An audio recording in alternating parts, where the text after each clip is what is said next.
Now dame, quoth he, je vous dis sans doute, had I not of a capon but the liver, and of your white bread not but a shiver, and after that a roasted pig's head, but I any wold for me no beast were dead, then had I with you homely suffrance. Chaucer, Sumner's Tale. It was not without some secret misgivings that Caleb set out upon his exploratory expedition.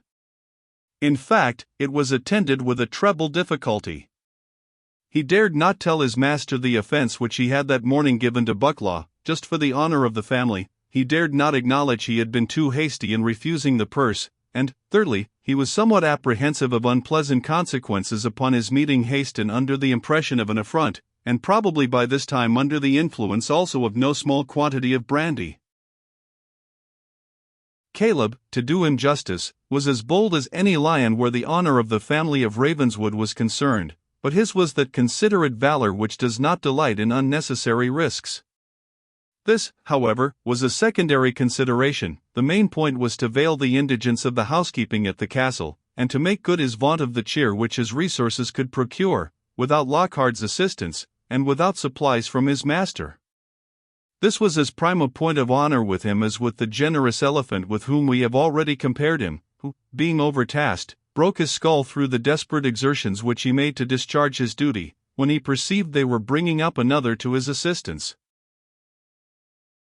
The village which they now approached had frequently afforded the distressed butler resources upon similar emergencies, but his relations with it had been of late much altered. It was a little hamlet which straggled along the side of a creek formed by the discharge of a small brook into the sea, and was hidden from the castle, to which it had been in former times an appendage, by the intervention of the shoulder of a hill forming a projecting headland. It was called Wolf's Hope, i.e. Wolf's Haven, and the few inhabitants gained a precarious subsistence by manning 2 or 3 fishing boats in the herring season, and smuggling gin and brandy during the winter months. They paid a kind of hereditary respect to the lords of Ravenswood, but, in the difficulties of the family, most of the inhabitants of Wolf's Hope had contrived to get fur rights to their little possessions, their huts, kail-yards, and rights of commonty, so that they were emancipated from the chains of feudal dependence, and free from the various exactions with which, under every possible pretext, or without any pretext at all, the Scottish landlords of the period, themselves in great poverty, were wont to harass their still poorer tenants at will. They might be, on the whole, termed independent, a circumstance peculiarly galling to Caleb, who had been wont to exercise over them the same sweeping authority in levying contributions which was exercised in former times in England, when the royal purveyors, sallying forth from under the Gothic portcullis to purchase provisions with power and prerogative, instead of money, brought home the plunder of 100 markets, and all that could be seized from a flying and hiding country, and deposited their spoil in 100 caverns. Caleb loved the memory and resented the downfall of that authority, which mimicked, on a petty scale, the grand contributions exacted by the feudal sovereigns. And as he fondly flattered himself that the awful rule and right supremacy, which assigned to the barons of Ravenswood the first and most effective interest in all productions of nature within 5 miles of their castle, only slumbered, and was not departed forever, he used every now and then to give the recollection of the inhabitants a little jog by some petty exaction. These were at first submitted to, with more or less readiness, by the inhabitants of the hamlet, for they had been so long used to consider the wants of the baron and his family as having a title to be preferred to their own, that their actual independence did not convey to them an immediate sense of freedom. They resembled a man that has been long fettered, who, even at liberty, feels in imagination the grasp of the handcuffs still binding his wrists. But the exercise of freedom is quickly followed with the natural consciousness of its immunities, as the enlarged prisoner, by the free use of his limbs, soon dispels the cramped feeling they had acquired when bound.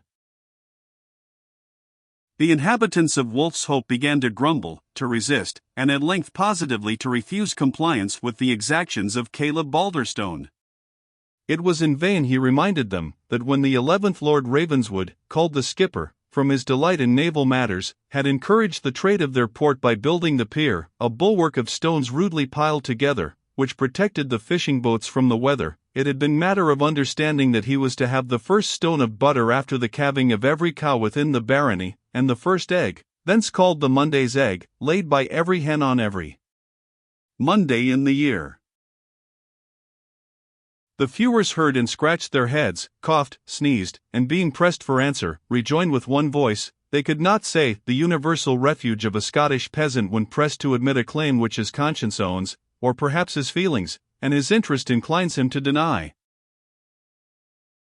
Caleb, however, furnished the notables of Wolf's Hope with a note of the requisition of butter and eggs, which he claimed as arrears of the aforesaid subsidy, or kindly aid, payable as above mentioned, and having intimated that he would not be averse to compound the same for goods or money, if it was inconvenient to them to pay in kind, left them, as he hoped, to debate the mode of assessing themselves for that purpose.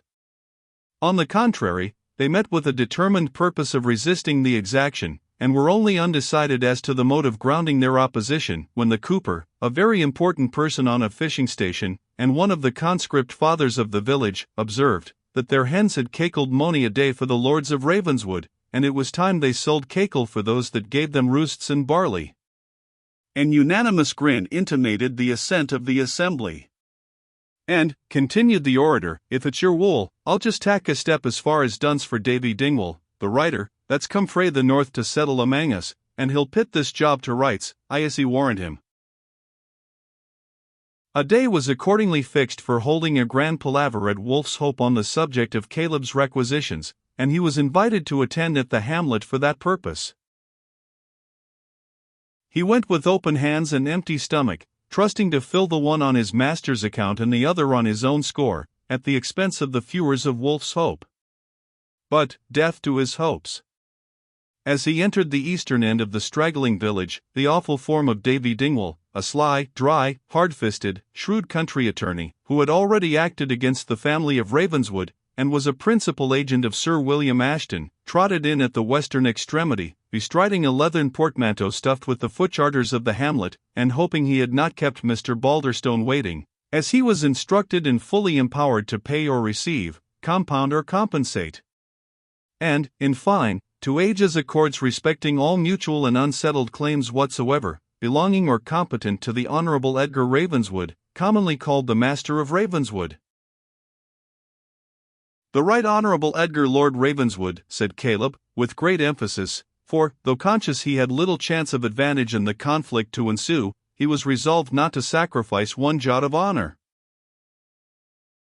Lord Ravenswood, then, said the man of business, we shall not quarrel with you about titles of courtesy, commonly called Lord Ravenswood, or Master of Ravenswood, heritable proprietor of the lands and barony of Wolf's Crag, on the one part, and to John Whitefish and others, feuars in the town of Wolf's Hope, within the barony aforesaid, on the other part. Caleb was conscious, from sad experience, that he would wage a very different strife with this mercenary champion than with the individual feuars themselves, upon whose old recollections, predilections, and habits of thinking he might have wrought by 100 indirect arguments, to which their deputy representative was totally insensible. The issue of the debate proved the reality of his apprehensions. It was in vain he strained his eloquence and ingenuity, and collected into one mass all arguments arising from antique custom and hereditary respect, from the good deeds done by the lords of Ravenswood to the community of Wolf's Hope in former days, and from what might be expected from them in future. The writer stuck to the contents of his footcharters, he could not see it, 'twas not in the bond. And when Caleb, determined to try what a little spirit would do, deprecated the consequences of Lord Ravenswood's withdrawing his protection from the burgh, and even hinted in his using active measures of resentment, the man of law sneered in his face. His clients, he said, had determined to do the best they could for their own town, and he thought Lord Ravenswood, since he was a lord, might have enough to do to look after his own castle. As to any threats of Stouthreif oppression, by rule of thumb, or via facti, as the law termed it, he would have Mr. Balderstone recollect, that new times were not as old times, that they lived on the south of the Forth, and far from the Highlands, that his clients thought they were able to protect themselves, but should they find themselves mistaken, they would apply to the government for the protection of a corporal and 4 redcoats, who, said Mr. Dingwall, with a grin, would be perfectly able to secure them against Lord Ravenswood, and all that he or his followers could do by the strong hand. If Caleb could have concentrated all the lightnings of aristocracy in his eye, to have struck dead this contemner of allegiance and privilege, he would have launched them at his head, without respect to the consequences. As it was, he was compelled to turn his course backward to the castle, and there he remained for full half a day, invisible and inaccessible even to Mysie, sequestered in his own peculiar dungeon, where he sat burnishing a single pewter plate and whistling Maggie Lauder 6 hours without intermission. The issue of this unfortunate requisition had shut against Caleb all resources which could be derived from Wolf's Hope and its purlieus, the El Dorado, or Peru, from which, in all former cases of exigence, he had been able to extract some assistance. He had, indeed, in a manner vowed that the deal should have him, if ever he put the print of his foot within its causeway again. He had hitherto kept his word, and, strange to tell, this secession had, as he intended, in some degree, the effect of a punishment upon the refractory feuars. Mr. Balderstone had been a person in their eyes connected with a superior order of beings, whose presence used to grace their little festivities, whose advice they found useful on many occasions, and whose communications gave a sort of credit to their village. The place, they acknowledged, didn't look as it used to do, and should do, since Mr. Caleb keepit the castle assez closely, but doubtless, touching the eggs and butter, it was a most unreasonable demand, as Mr. Dingwall had justly made manifest. Thus stood matters betwixt the parties, when the old butler, though it was gall and wormwood to him, found himself obliged either to a college before a strange man of quality, and, what was much worse, before that stranger's servant, the total inability of Wolf's Crag to produce a dinner, or he must trust to the compassion of the feuars of Wolf's Hope. It was a dreadful degradation, but necessity was equally imperious and lawless. With these feelings he entered the street of the village. Willing to shake himself from his companion as soon as possible, he directed Mr. Lockhart to Lucky S.M.A. Trash's change house, where a din, proceeding from the revels of Bucklaw, Craigengelt, and their party, sounded halfway down the street, while the red glare from the window overpowered the grey twilight which was now settling down, and glimmered against a parcel of old tubs, kegs, and barrels, piled up in the cooper's yard, on the other side of the way. "If you, Mr. Lockhart," said the old butler to his companion, "will be pleased to step to the change-house where that light comes from, and where, as I judge, they are now singing Cauld Cale in Aberdeen, ye may do your master's errand about the venison, and I will do mine about Bucklaw's bed, as I return frae getting the rest of the beavers. It's no that the venison is actually need few," he added, detaining his colleague by the button, "to make up the dinner, but as a compliment to the hunters, ye can, and, Mr. Lockhart, if they offer ye a drink o' yill, or a cup of wine, or a glass o' brandy, ye'll be a wise man to take it, in case the thunder should hae soured ours at the castle, whilk is our muckle to be dreaded." He then permitted Lockhart to depart, and with foot heavy as lead, and yet far lighter than his heart, stepped on through the unequal street of the straggling village, meditating on whom he ought to make his first attack. It was necessary he should find someone with whom old acknowledged greatness should weigh more than recent independence, and to whom his application might appear an act of high dignity, relenting at once and soothing. But he could not recollect an inhabitant of a mind so constructed. "Our Cale is like to be called enough too," he reflected, as the chorus of Cauld Cale in Aberdeen again reached his ears. The minister, he had got his presentation from the late lord, but they had quarrelled about tains. The Brewster's wife she had trusted long, and the bill was scored up, and unless the dignity of the family should actually require it, it would be a sin to distress a widow woman. None was so able, but, on the other hand, none was likely to be less willing to stand his friend upon the present occasion, than Gibbie Girder, the man of tubs and barrels already mentioned, who had headed the insurrection in the matter of the egg and butter subsidy.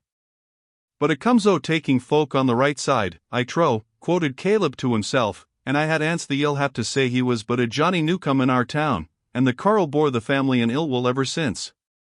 But he married a bonny young queen, Jean Lightbody, Auld Lightbody's daughter, him that was in the steading of Lou the Dyke, and Auld Lightbody was married himsel to Marion, that was about my lady in the family 40 years syne. I hae had mony a day's daffing wi' Jean's mither, and they say she bides on wi' them. The carl has Jacobus's and Georges's baith, and ane could get at them, and sure I am, it's doing him an honour him or is never deserved at our hand, the ungracious sumph, and if he loses by us ithegither, he is e'en cheapoed, he can spare it brawly."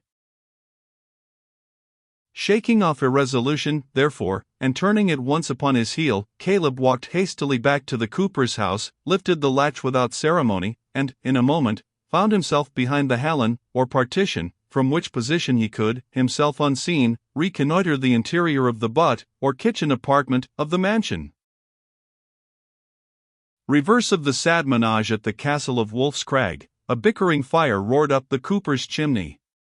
His wife, on the one side, in her pearlings and pudding sleeves, put the last finishing touch to her holiday's apparel, while she contemplated a very handsome and good-humored face in a broken mirror, raised upon the bink, the shelves on which the plates are disposed, for her special accommodation. Her mother, old Lucky Luthadike, a canty carline as was within 20 miles of her, according to the unanimous report of the comers, or gossips, sat by the fire in the full glory of a grogram gown, lammer beads, and a clean cockernony, whiffing a snug pipe of tobacco, and superintending the affairs of the kitchen. For sight more interesting to the anxious heart and craving entrails of the desponding seneschal than either buxom dame or canty comer, there bubbled on the aforesaid bickering fire a huge pot, or rather cauldron, steaming with beef and brews, while before it revolved 2 spits, turned each by one of the cooper's apprentices, seated in the opposite corners of the chimney, the one loaded with a quarter of mutton, while the other was graced with a fat goose and a brace of wild ducks. The sight and scent of such a land of plenty almost wholly overcame the drooping spirits of Caleb. He turned, for a moment's space, to reconnoiter the ben, or parlor end of the house, and there saw a sight scarce less affecting to his feelings, a large round table, covered for 10 or 12 persons, decored, according to his own favorite terms, with napery as white as snow, grand flagons of pewter, intermixed with 1 or 2 silver cups, containing, as was probable, something worthy the brilliancy of their outward appearance, clean trenchers, cutty spoons, knives and forks, sharp, burnished, and prompt for action, which lay all displayed as for an especial festival. "The devils in the peddling tub coopering, Carl," muttered Caleb, in all the envy of astonishment. "It's a shame to see the like o' them gusting their gabs at sic a rate. But if some o' that good cheer does not find its way to Wolf's Crag this night, my name is not Caleb Balderstone." So resolving, he entered the apartment, and, in all courteous greeting, saluted both the mother and the daughter.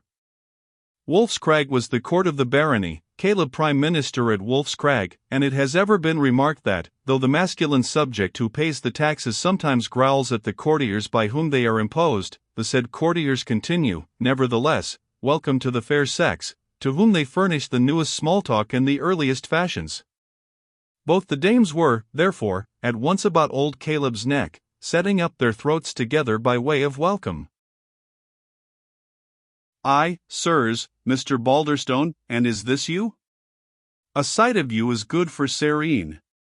Sit down, the goodman will be blithe to see you. Ye and our saw him a say cadgy in your life, but we are to christen our between the night, as ye will hae heard, and doubtless ye will stay and see the ordnance.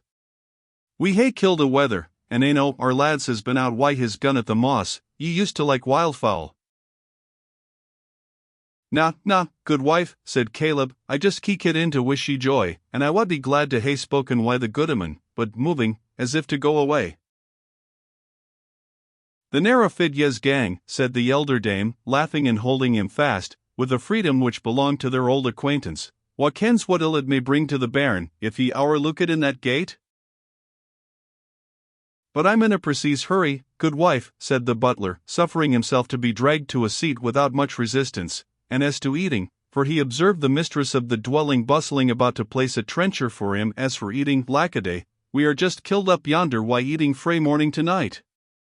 It's shameful epicurism, but that's what we hae gotten frae the English pock puddings." "Hout, never mind the English pock puddings," said Lucky Lightbody. "Try our puddings, Mr. Balderstone. There is black pudding and white hass. Try whilk ye like best." "Baith good, baith excellent, canna be better, but the very smell is enough for me that hae dined a sae lately." The faithful wretch had fasted since daybreak. "But I want to affront your housewifeskep, good wife, and, with your permission, I'se e'en pit them in my napkin, and eat them to my supper at e'en, for I am wearied of Mysie's pastry and nonsense. Ye ken landward dainties I pleased me best, Marion, and landward lasses too," looking at the cooper's wife. "Ne'er a bit, but she looks far better than when she married Gilbert. and then she was the bonniest lass in our Parachine in the Nice tilt. But gossy cow, goodly calf. The women smiled at the compliment each to herself, and they smiled again to each other as Caleb wrapped up the puddings in a towel which he had brought with him, as a dragoon carries his foraging bag to receive what might fall in his way. "And what news at the castle?" quo the good wife. "News? The bravest news ye ever heard. The Lord Keeper's up yonder wi' his fair daughter, just ready to fling her at my lord's head, if he winna attack her out o' his arms, and I as he warrant he'll stitch our auld lands of Ravenswood to her petticoat tail." Sirs, aye, and will hae her? And is she weel favoured? And what's the colour o' her hair? And does she wear a habit or a railly? Were the questions which the females showered upon the butler. "Hout tout! It would tak a man a day to answer your questions, and I hae hardly a minute. Where's the goodman?" "Awa to fetch the minister," said Mrs. Girder. "Precious Mr. Peter bide the bent, frae the Mosshead, the honest man has the rheumatism while lying in the hills and the persecution." "Aye. Wigan a mountain man, nae less," said Caleb, with a peevishness he could not suppress. "I hae seen the day, lucky, when worthy Mr. Cuffcushion and the service book would hae served your turn, to the elder dame, or ony honest woman in like circumstances." "And that's true too," said Mrs. Lightbody, "but what can a body do? Jean maun baith sing her psalms and busk her cackernany the gate the goodman likes, and nae ither gate, for he's maester in Merritt hame, I can tell ye, Mr. Balderstone." Aye, and does he guide the gear too?" said Caleb, to whose projects masculine rule boded little good. "Ilka penny on't, but he'll dress her as dink as a daisy, as ye see. Say she has little reason to complain, where there's ing better if there's 10 war." "Aweel, good wife," said Caleb, crestfallen, but not beaten off, "that wasna the way ye guided your goodman, but ilka land has its ain loch. I maun be ganging. I just wanted to round in the goodman's lug, that I heard them say up by yonder that Peter Punchin, that was cooper to the Queen's stores at the Timmer Burse at Leith, is dead. Say I though that maybe a word frae my lord to the Lord Keeper might hae served Gilbert, but since he's frae hame." "Oh, but ye maun stay his hame-coming," said the dame. I telled the goodman ye meant weel to him, but he taxed the tout at every bit lippening word." "Aweel, I'll stay the last minute I can." "And so," said the handsome young spouse of Mr. Girder, "ye think this Miss Ashton is weel favoured?" "Troth, and sae should she, to set up for our young lord, with a face in a hand, and a seat on his horse, that might become a king's son. D'ye ken that he glowers up at my window, Mr. Balderstone, when he chances to ride through the town? Say I hae a right to ken what like he is, as weel as ony body." "I ken that brawly," said Caleb, "for I hae heard his lordship say the cooper's wife had the blackest ee in the barony, and I said, well may that be, my lord, for it was her mithers afore her, as I ken to my cost." Marion? Ha, ha, ha. Ah! These were merry days. "Hout awa, auld Carl," said the old dame, "to speak sic daffing to young folk. But, Jeanie Fye, woman, dinna ye hear the bairn greet? I essie warrant it's that dreary wide has come owart again." Up got mother and grandmother, and scoured away, jostling each other as they ran, into some remote corner of the tenement, where the young hero of the evening was deposited. When Caleb saw the coast fairly clear, he took an invigorating pinch of snuff, to sharpen and confirm his resolution. "Call be my cast," thought he, "if either bide the bent or Girder taste that broach of wildfowl this evening," and then addressing the eldest turnspit, a boy of about 11 years old, and putting a penny into his hand, he said, "Here is 12 pennies, my man, carry that hour to Mrs. S.M.A. Trash, and bid her fill my mill wi' snishing, and I'll turn the broche for ye in the meantime, and she will gie ye a gingerbread snap for your pains." No sooner was the elder boy departed on this mission than Caleb, looking the remaining turnspit gravely and steadily in the face, removed from the fire the spit bearing the wildfowl of which he had undertaken the charge, clapped his hat on his head, and fairly marched off with it. He stopped at the door of the change-house only to say, in a few brief words, that Mr. Haston of Bucklaw was not to expect a bed that evening in the castle. If this message was too briefly delivered by Caleb, it became absolute rudeness when conveyed through the medium of a suburb landlady, and Bucklaw was, as a more calm and temperate man might have been, highly incensed. Captain Craigengelt proposed, with the unanimous applause of all present, that they should course the old fox, meaning Caleb, ere he got to cover, and toss him in a blanket. But Lockhart intimated to his master's servants and those of Lord Biddlebrains, in a tone of authority, that the slightest impertinence to the master of Ravenswood's domestic would give Sir William Ashton the highest offence. And having so said, in a manner sufficient to prevent any aggression on their part, he left the public-house, taking along with him 2 servants loaded with such provisions as he had been able to procure, and overtook Caleb just when he had cleared the village.